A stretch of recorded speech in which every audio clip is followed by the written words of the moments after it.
The crystal champagne flute trembles in my hand, its bubbles fizzing like my nerves as I watch my sister Megan Reed glide through the banquet hall. She's a vision in her emerald green designer dress, the kind that costs more than my rent, probably more than my startup's entire budget, this quarter. Every head turns, every smile tilts her way. It's March 14th, 2025, my parents' 40th anniversary party, but leave it to Megan to make it her personal runway. My name's Ruby Reed, 29 years old, and I've spent my whole life squinting in her spotlight. The room hums with chatter, clinking glasses, and the occasional burst of laughter from the open bar. I lean against a pillar, my scuffed black flats sinking into the plush carpet. Megan's over by the dessert table now, her Manolo Blahniks clicking like a metronome of perfection. She tosses her chestnut hair and flashes that megawatt smile, the one that landed her senior vice president at Peak Industries. I take a sip of champagne, the cold fizz sharp against my tongue, and try not to roll my eyes. "Oh, sweetie," her voice carries over the crowd as she air kisses Mom's cheek. "The party's fabulous, though I'd have gone for the Ritz instead of this cozy little spot." Mom beams, oblivious to the dig. I mutter under my breath, "If my startup lasts another month, I'll call it a win." Tyler Brooks, my best friend since college, sidles up with a smirk. His tie is already crooked, and his dark curls are a mess. Classic Tyler. "Don't let her rattle you, Rubes," he says, nudging my arm. "You've got this." I snort. "Yeah, tell that to my bank account." He grins, scanning the room. "She's peacocking hard tonight. Bet she's got a promotion to flaunt." He's not wrong. Megan's circling the guests now, shaking hands like a politician, her laugh a polished chime. My fingers tighten around the glass. I've got a pitch deck due Monday, a prototype that's one glitch from imploding, and here I am, playing wallflower at my own family's party. Typical. But then my phone buzzes in my clutch. Ethan Carter's name flashes on the screen. My heart skips. Maybe tonight's not a total loss. The crowd around Megan thickens, a swarm of moths to her flame, and I'm stuck on the fringes, a reluctant tag-along in my own story. My flats scuff the floor as I sip more champagne, its bubbles now flat against my growing irritation.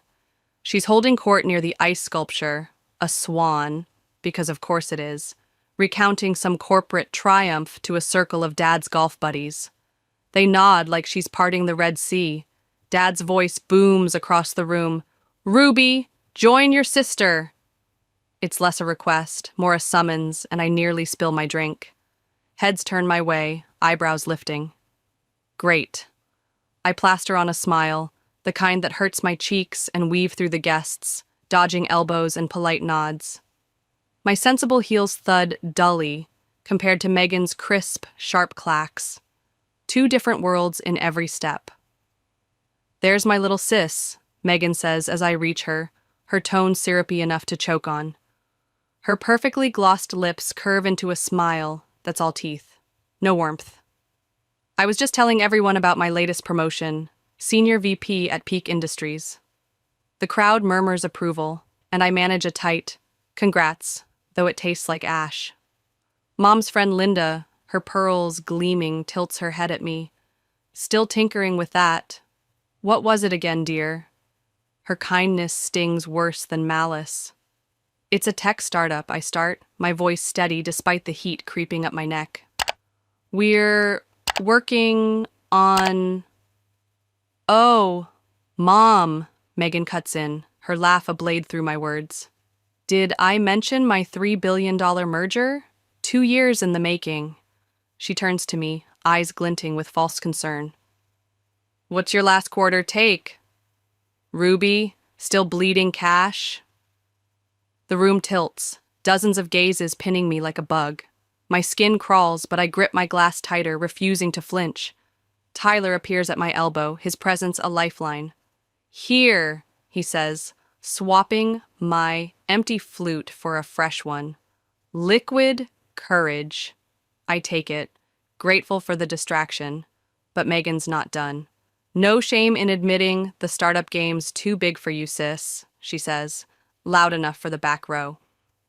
I could probably find you something entry level at peak. Great benefits. The pity in Linda's eyes, the smirks on the golf buddies' faces. It's suffocating. My company's fine, I say, louder than I mean to, my voice cutting through her smugness. We're actually on the verge of... On the verge of what? Megan's laugh turns heads again. Another busted prototype? Remember your lemonade stand, Rubes? Couldn't even turn a profit at 10. Mom titters nervously. Girls, please, this is about your father and me. But Megan raises her glass, undeterred. I'm just trying to help. We can't all be winners. Someone's got to be the family underdog. The silence is deafening. Dad stares at his shoes. Mom fusses with her earrings, and I feel the weight of every stare. My phone buzzes again in my clutch. Ethan Carter, second call. My pulse kicks up. Excuse me, I say, my voice steady despite the fury clawing my chest. I need to take this.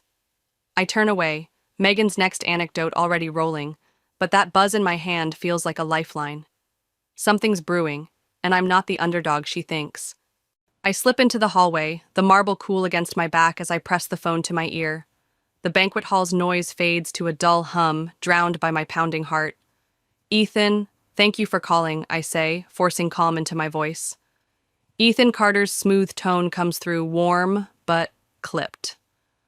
Ruby, I've rechecked your pitch. Perfect timing, given your sister's firm. I lean harder against the wall, watching through the doorway as Megan raises her glass for another toast. Timing's everything, right? Remember when we met? I say, my words tumbling fast.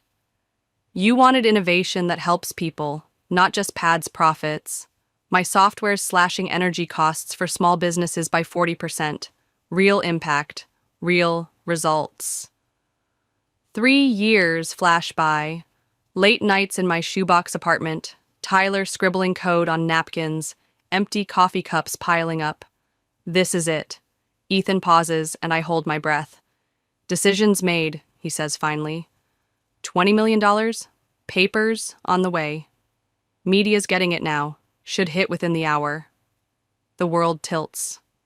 You're saying yes? I ask, gripping the phone tighter. Yes, he says, a smile in his voice. No problem with the press?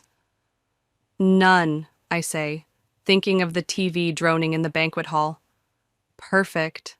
I hang up, slumping against the wall as Tyler rushes over. Well, he asks, eyes wide. I show him the text, Ethan's term sheet, $20 million locked in. Holy hell, Rubes, he whispers.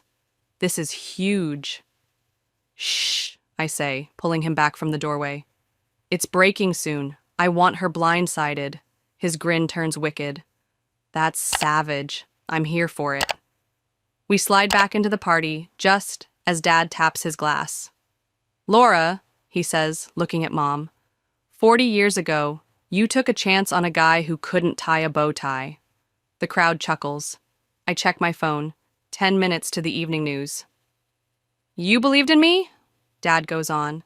And that changed everything. Mom dabs her eyes. The TV's volume creeps up, a news anchor's murmur cutting through. Sometimes, Dad says, all it takes is one person believing. The TV blares. Breaking news! All heads snap to the screen. My heart stops. We're receiving reports. Ruby Reed lands $20 million from Ethan Carter in a major green tech deal. Gasps ripple through the room. Megan's glass freezes mid-sip, her face draining to chalk. The investment, the anchor continues, one of the state's largest this year, comes after Carter pulled out of talks with Peak Industries. All eyes swing to me, then Megan. Notifications flood my phone. The story's everywhere. Mom's voice quavers. Ruby, is this real? Before I can answer, Megan's champagne clatters to the floor, her perfect mask cracking. I straighten, meeting her stare. This isn't over. But for once, I'm not the one in the shadows. The banquet hall explodes into chaos. The second the news anchor's voice fades, a tidal wave of gasps and whispers crashing over the polished floors. My phone lights up like a slot machine, notifications pinging so fast I mute it just to breathe. Megan's champagne flute lies shattered at her feet, a jagged puddle of fizz soaking into the carpet, her face a mask of white-hot shock. I stand taller, feeling the weight of every stare shift from her to me, the air thick with something new. Respect, maybe, or just raw curiosity. Mom's voice cuts through the din, quavering like a cracked bell. "Ruby, is this real?" She's clutching Dad's arm, her eyes wide with a mix of pride and panic. Before I can answer, the crowd surges my way, a swarm of congratulations and questions swallowing me whole. 20 million. Unbelievable. One of Dad's golf buddies booms, clapping my shoulder like we're old pals. Linda's beside him, pearls bouncing as she gushes. "Always knew you'd make it, dear." I bite back a laugh. "Sure you did, Linda," while scanning for Megan. She's gone, a ghost in her own spotlight. I catch her silhouette storming toward the exit, mascara streaking her cheeks, her perfect poise, unraveling with every step. Our eyes lock for a split second, and I see it. Rage, yes, but something else too, something raw and unguarded. "Someone's gotta be the family letdown," I say softly, loud enough for the nearest guest to hear. But it's not me anymore. The words hang there, a quiet bomb, as she disappears through the doors. Tyler weaves through the throng, two fresh flutes in hand, his grin wide enough to split his face. "Time for a real toast," he says, pressing one into my grip. I take it, the cold glass grounding me as Mom grabs my elbow. "Oh, honey," she says, her voice thick. "We had no idea you were this." I meet her gaze, steady despite the lie in her words. "Yeah. Well, I've been busy." Dad's hovering now, loosening his bow tie, muttering, "Should have paid more attention." Too late for that, I think, but I don't say it. Guests I barely know swarm closer, their questions a buzzing hive. "What's the tech do? How'd you snag Carter?" I field them with half answers. Energy savings, small businesses. Just good timing, until Natalie Hayes, my mentor, cuts through like a lifeline. Her gray blazer's sharp as her tone. "Let's get some air," she says, steering me toward the terrace. I follow, grateful for the escape, Tyler trailing with a smirk. Outside, the evening air hits my flushed skin, crisp and cool against the chaos, still buzzing inside. Natalie hands me a water instead of champagne, her dark eyes steady. "Tomorrow's when the grind starts," she says, leaning against the railing. "Tonight, you enjoy watching her squirm." I sip the water, the glass slick with condensation, and glance back through the glass doors. The TV's still looping the story, my company logo flashing next to Ethan's name. "Not why I did this," I say, but a small, wicked part of me disagrees. Tyler leans in, voice low. "She's giving a speech. Heads up." I spin back inside just as Megan's voice rises from the center of the room, mascara smudged but steady. "As the more experienced businesswoman here," she's saying, "I feel it's my duty to warn about startup risks." My stomach twists. Natalie mutters, "Damage control," but I'm already moving. Megan's parting shot echoes as she grabs her purse. "This isn't done, Ruby." And I know she's right. The nights flipped everything, but the war's just begun. Morning light barely cracks through my office blinds, but the place is a war zone. Phones screaming, emails piling up, reporters camped outside like vultures. I tug at my blazer, its sleeves creased from a sleepless night, and stare at my computer screen. Headlines scream, "Ruby Reed's $20 million coup shakes green tech." I should feel victorious, but Megan's voice from a streamed interview cuts through my haze. I worry about green startups over-promising investors. She's in her office, composed as ever, spinning this her way. Tyler bursts in, coffee sloshing in his hand. She's online, Business Insider, 20 minutes ago. I pull it up, her words a knife twist. Peak Industries believes in proven records, not flashy prototypes. My fingers hover over the keyboard, itching to fire back when the door bangs open again. Megan strides in, her navy suit immaculate, a folder tucked under her arm. Well, well, she says, her smile razor sharp. Quite an upgrade from that garage. How'd you get past security? Tyler demands, stepping forward. Told them I'm here to support my sister, she says, her gaze locking on me. Family first, right? Mom trails behind her, frazzled, her cardigan askew. Ruby, have you seen the news? Your father hasn't slept? Megan's been calling nonstop. I stand, chair scraping. What do you want, Megan? She sets the folder on my desk with a deliberate thud.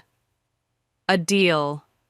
Peak Industries will buy your company. Sweet terms. You get a payout, an executive gig, and, she glances at Mom, family peace. I laugh, sharp and hollow. You mean swallow your rival to look good? Her composure cracks. Just a flicker. I'm shielding you, Ruby. The scrutiny, the pressure. You're not ready. Stop! Mom pleads, wringing her hands. This fight's ripping us apart. Tyler crosses his arms. With respect, Mrs. Reed, Megan started this. I nod, stepping closer to her. And I'm finishing it. You're not here to protect me. You're terrified of me, finally. Her eyes flash, but she recovers fast. Scared of your little science project? Please. I'm saving you from crashing and burning. The folder sits there, a ticking bomb. This offer's good for 24 hours, she says, voice tight. So's your credibility if you don't turn this around, I fire back. Must suck watching your perfect image crack. She leans in, close enough I smell her perfume. Floral. Expensive. At least, I built my success honestly, not by hijacking family events for publicity. My breath catches. Honest? Should we talk about how you got your first promotion? Dad's buddy investing after that cozy dinner? Girls! Mom's voice breaks, tears spilling. Stop. Just stop. Megan straightens, smoothing her jacket. Think about it, Ruby. You're in over your head. She turns to leave, but I call after her. Must be tough not being the only star anymore. She pauses, back stiff, then walks out, Mom trailing with a helpless glance. Tyler whistles low. She's rattled. I slump into my chair, staring at the folder. Yeah, but she's not wrong about the pressure. My phone buzzes. Natalie. Press conference in 40, she says when I pick up. Megan's spinning her narrative. We need to move. I grab my laptop, heart pounding. On my way. The stakes just doubled, and Megan's not backing down. Neither am I. The living room smells like burnt sugar, Mom's stress-baked cookies cooling on every surface as I step inside at 6:50 p.m. Megan's SUV's already in the driveway. She beat me here, of course, setting the stage like always. Dad's in his armchair, looking older than his 64 years, his tie undone. Mom emerges from the kitchen, apron dusted with flour, her eyes red. Sit down, both of you, Dad says, his voice gravelly with exhaustion. I take the far end of the couch, Megan claiming the other, her posture rigid in a crisp white blouse. The tension's thick enough to choke on. Would anyone like coffee? Mom calls, wiping her hands. Mom, please just sit, I say, rubbing my temples. Let's get this over with. She sinks into a chair, muttering, Over with? This is your family, Ruby, not some meeting. Megan smirks. Could have fooled me. Dad leans forward, hands clasped. Your mother and I have talked. This rivalry's out of hand. I laugh, sharp-edged. Rivalry? You mean Megan's sabotaging me? She sits up straight. Sabotaging? I offered to save you from yourself. By stealing my company, I snap. Mom's voice cracks. Girls, this is exactly what we mean. What happened to the sisters who shared everything? She happened, Megan says, pointing at me. Little Miss Perfect, always the victim, scheming behind my back. I stand, heat flooding my chest. Me? You've undermined me my whole life. My college grad party. You announced your engagement. Her jaw tightens. That wasn't intentional. Right, I say. Like telling my first investor I was unstable wasn't intentional. Dad's head jerks up. You did what? Megan shifts, uneasy. I was protecting him from a bad bet. Protecting yourself, I counter. Heaven forbid anyone else shines. Mom starts sobbing and Dad stands to comfort her. We've got a part in this, he says, voice low. What? Megan and I say together, a rare sync. We pitted you against each other, he admits. Grades, sports, careers. Mom nods weakly. We thought it'd motivate you. Megan's bitter laugh fills the room. To hate each other? Mission accomplished. I don't hate you, I say quietly, sinking back down. I just wanted you to see me, not as your failing little sister. Something flickers in Megan's eyes, soft and fleeting. I see you, she says.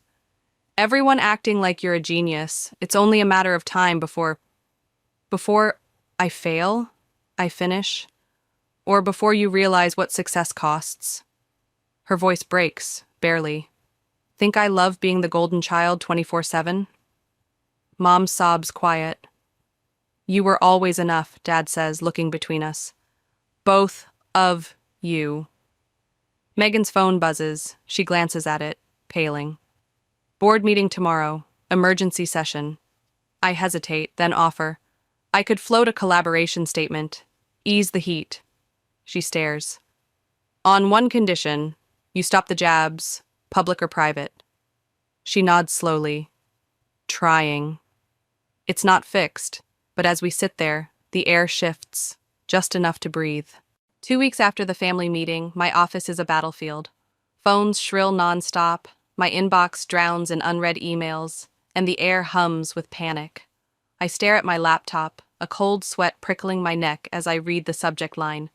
Latest product test results. Critical failure. The data's brutal. Our prototype crashed spectacularly, and worse, it's already leaked. Headlines swarm my screen. Ruby reads green tech flops. My chest tightens, the triumph of Ethan's deal crumbling like ash. My phone rings, Megan's name flashing. I answer, bracing myself. Have you seen the headlines? She asks, skipping pleasantries. Her voice is clipped, urgent. Yeah, I say, refreshing my browser, another hit piece. Your stock options are toast when the market opens. We're not public yet, I remind her, my voice thin. But Carter Enterprises is, she counters, and they're tied to you. I glance at the conference room where Ethan's just finished tearing into my team, his face a storm cloud through the glass. Tyler bursts in, no knock, his eyes wild. Reuters wants a statement, now. I wave him off. Nothing yet. Back to Megan, I say, Don't talk to the press, she cuts in. Come to my office, now. What? Why? My grip tightens on the phone. Because I've been here before, she says, and you need help. I hesitate, the room spinning, then grab my bag. Fine, 20 minutes. I'm in her corner office before I can second guess it, the city skyline stark through her floor-to-ceiling windows. She's pacing, heels clicking, her blouse crisp despite the hour. First rule of crisis management, she says, not looking at me. Never show 'em you're rattled. Easy for you, I mutter, dropping into a chair. Your career's not imploding. She stops, laughs, bitter, short. Remember my merger at Mom and Dad's party? Tanked because I rushed it? Cost peak millions. I blink, stunned. You never said. Because I spun it, she says, sitting across from me. Show me the results. I hand her my laptop, the failure laid bare in charts and red ink. She scans it, frowning. This isn't as bad as they're saying. Tell that to Ethan, I say. He's talking about pulling out. She starts typing, fast. He won't. We need to get ahead of this, together. Together? My phone buzzes. Natalie. The vultures are circling, she warns. 3 acquisition offers, including Peak. I eye Megan. Not you? She smirks, still typing. Nope. Maybe trying means something after all. The lobby buzzes with our little celebration, champagne flutes glinting under the soft lights, as Mom's laughter mingles with Dad's gruff chuckles. My blazer's wrinkled, my hair's a mess, but I feel lighter than I have in years. Mom pulls Megan and me into another hug, her voice thick. My girls, side by side. I never thought I'd see it. I squeeze back, catching Megan's eye over Mom's shoulder. She doesn't pull away. Dad steps closer, hands in his pockets. I always knew. Don't, Megan and I say in unison, then crack up, the sound echoing off the marble. Tyler passes out glasses, his grin infectious. To kicking ass and taking names, he toasts, and we drink, the bubbles sharp and bright. Natalie leans against a pillar, watching us with that quiet pride she's always had. Why'd you push us together? Megan asks, swirling her drink.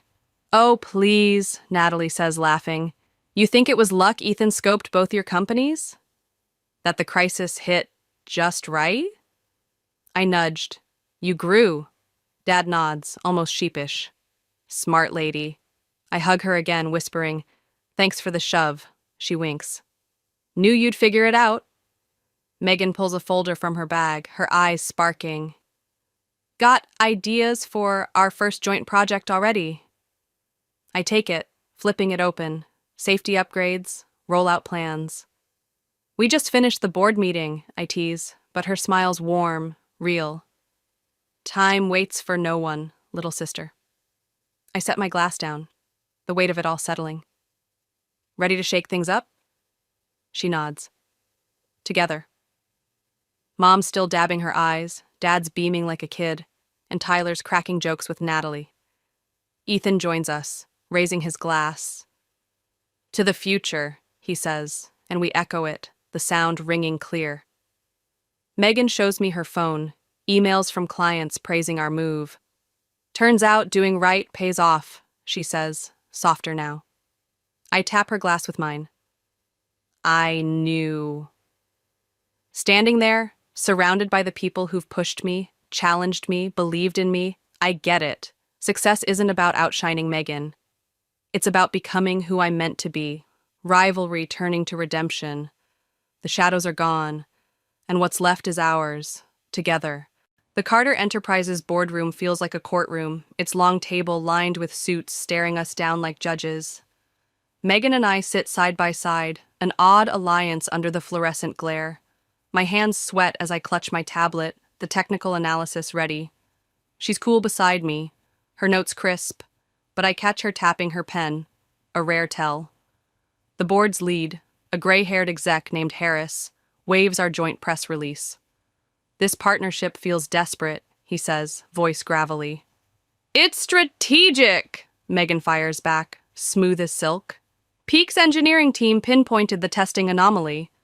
I pull up the data on the screen, my voice steadier than I feel. The core tech's solid, it's the parameters we botched.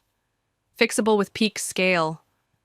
Harris squints, unconvinced, but I push on. We've got the numbers, faster rollout, better safety. Megan nods. I've done bigger fixes. We've got this. Ethan studies us, his dark eyes unreadable. We're supposed to buy this sudden sisterly teamwork isn't just damage control. My stomach flips, but I stand, meeting his gaze. Actually, it's overdue. Sometimes the best partnerships come from unexpected places. Megan stands too, her voice firm. Ruby built something game-changing. I was too stubborn to see it, until now. Another board member, a woman with sharp glasses, cuts in. Peak's stock rose 3% after your announcement. Convenient. Megan doesn't flinch. Good business isn't manipulation, it's timing. Ethan raises a hand. Let's be direct. You're saying this isn't a stunt? I switch slides, showing market projections. Look at this. Together, we hit twice as fast with Peak's channels. Or you pull out, we both tank, and you miss the decade's green tech breakout. The room goes quiet, tension thick as fog. My phone buzzes. Tyler. Turn on CNBC. I grab the remote, flicking the boardroom TV on. The anchor's mid-sentence. In an unprecedented move, Peak Industries and their former rival unveil a joint venture experts call a game changer. Stock tickers flash, Carter and Peak trending up. Ethan's lips twitch, almost a smile. Well, the market's talking. Harris leans back, grumbling, but the vote's quick. Investment stays, with extra funding for our alliance. Relief floods me as we step into the hall. Megan grabs my arm, whispering, "We nailed it." Yeah? I nod, breathless. Right. Our parents wait in the lobby, Mom crying happy tears this time. My girls, side by side, she says, pulling us into a hug. Dad just beams, tie still crooked. Tyler and Natalie appear, champagne in tow. Sorry to crash the fam vibes, Natalie says, pouring glasses. I take one, the fizz a welcome jolt, and catch her eye. You planned this, didn't you? She laughs, sharp and knowing. Planted seeds, Ethan eyeing both companies, the news at the party, this crisis lining up. You two did the rest. Mom shakes her head, half scolding. I don't know whether to thank you or... Thank her, I say, hugging Natalie. Sometimes we need a shove. Megan's phone pings, client praise for the partnership. Doing the right thing's good business, she says, a real smile breaking through. I clink her glass. Who knew? The boardroom wind sinks in, not just survival, but a new start together.